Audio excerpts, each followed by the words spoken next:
அன்பு தமிழுறவுகளுக்கு ஸ்ரீரங்கன்ற வணக்கம். 2011ஆம் ஆண்டு மார்ச் மாதம் 11ஆம் திகதி உலக வரலாற்றில் மறக்க முடியாத ஒரு நாள். அந்த நாள் ஜப்பானின் வாழ்க்கையை மாற்றிய ஒரு பேரழிவை கொண்டு வந்துச்சு. காலம நேரத்தில் ஏற்பட்ட 9 ரிக்டர் அளவிலான சக்தி வாய்ந்த நிலநடுக்கம் கடலடியில பெரும் நிலச்சரிவை ஏற்படுத்தின.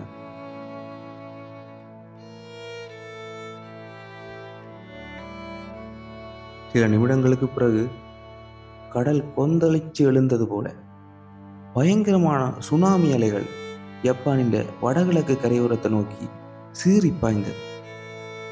50 அடி உயரம் கொண்ட அந்த அலைகள் வீடுகள், கப்பல்கள், தொழிற்சாலைகள், முழு நகரத்தையே நாசமாக்கிச்சு.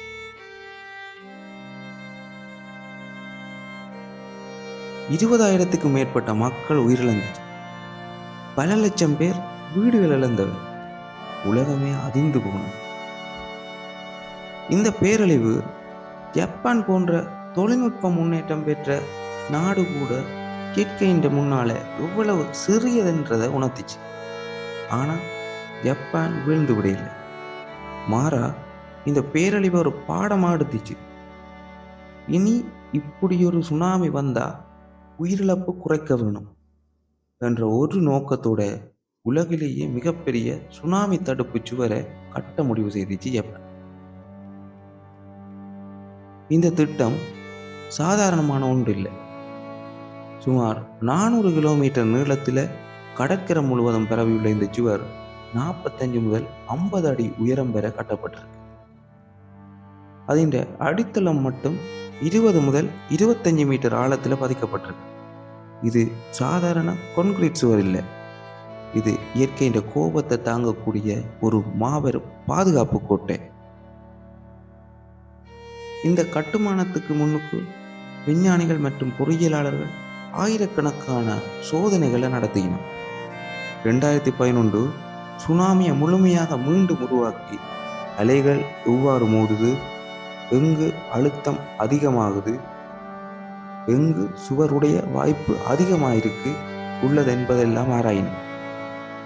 ஆய்வகங்களில் சிறிய மாதிரி சுவர்களை உருவாக்கி அதுக்கு மேலே செயற்கை அலைகளை எல்லாம் தாக்க வச்சு சோதனை செய்யணும். அதன் பின்னர் இறுதி வடிவத்தை உறுதி செய்யணும். கட்டுமானம் ஆரம்பமான போது முதல்ல கடற்கரை மண் உறுதிப்படுத்தப்பட்டது. பல இடங்களில் நிலம் பலவீனமாக இருந்ததால் ஆழமான பயில்கள் பதிக்கப்பட்டன.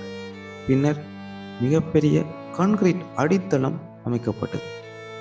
அதுக்கு மேலே எஃகு கம்பிகளால் பலப்படுத்தப்பட்ட சுவர்கள் ஒன்றன் பின் ஒன்றாக எழுப்பப்பட்டன.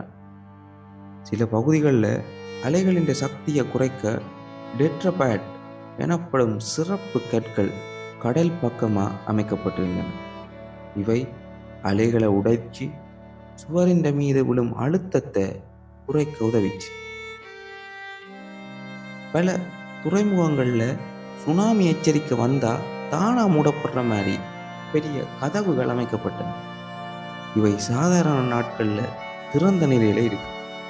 ஆனால் ஆபத்து நேரத்தில் ஹைட்ராலிக் அமைப்புகள் மூலம் மூடப்பட்டு கடல் நீரை உள்ள அனுமதிக்காது. இதனால் மீனவர்கள், கப்பல்கள் மற்றும் துறைமுக செயற்பாடுகள் பாதுகாப்பாக இயங்க முடிந்தது. இந்த முழு திட்டத்திற்கும் சுமார் 12 பில்லியன் அமெரிக்க டாலர்கள் செலவிடப்பட்டிருக்கு. 30,000க்கும் மேற்பட்ட பொறியியலாளர்கள், தொழிலாளர்கள், விஞ்ஞானிகள் இதில் கடுமையாக உழைச்சினர். 5 முதல் 7 ஆண்டுகள் வரை இடைவிடாத நடைபெற்ற இந்த கட்டுமானம் மனித உழைப்பின் ஒரு அற்புதமாக மாறிச்சு. இன்றைக்கு இந்த மாபெரும் சுவர் 30 முதல் 50% வரைக்கும் சுனாமியின் தாக்கத்தை குறைக்கக்கூடியது என அறிவியல் ஆய்வுகள் தெரிவிக்குது. இது முழுமையான பாதுகாப்பு இல்லை என்றாலும் மக்கள் தப்பிக்க தேவையான அந்த சில நிமிடங்களை வழங்குது. அந்த சில நிமிடங்களே ஆயிரக்கணக்கான உயிர்களை காப்பாற்றக்கூடியது. இந்த சுவர் வெறும் கான்கிரீட் அமைப்பு இல்லை. அது மனிதன் மன உறுதி, அறிவியல் திறன் மற்றும் இயற்கையை புரிஞ்சு அதனுடன் வாழும் எண்ணத்தின் அடையாளம். ஜப்பான் இந்த திட்டத்தின் மூலம் உலகிற்கு ஒரு செய்தியை சொல்லியிருக்கு. இயற்கையை வெல்ல முடியாது, ஆனால் அதை புரிஞ்சு கொண்டு அதற்கேற்ப தயாராக இருக்க முடியும். இலங்கையாக இருந்தாலும் இந்தியாவாக இருந்தாலும் அல்லது உலகின் எந்த பகுதியானாலும் இத்தகைய பேரழிவுகளுக்கு எதிராக பாதுகாப்பு நடவடிக்கைகள் அவசியம். ஜப்பானின் இந்த மாபெரும் சுனாமி சுவர் மனித இனத்தின் பொறியியல் திறமைக்கு ஒரு உயிருள்ள சான்றாகத்தான் நிற்குது. நீங்கள் இந்த சுவரை பற்றி என்ன நினைக்கிறீங்க? இது எதிர்காலத்தில் சுனாமியை முழுமையாக தடுக்குமோ? உங்களோட கருத்துக்களை கீழே பதிவிடுங்க.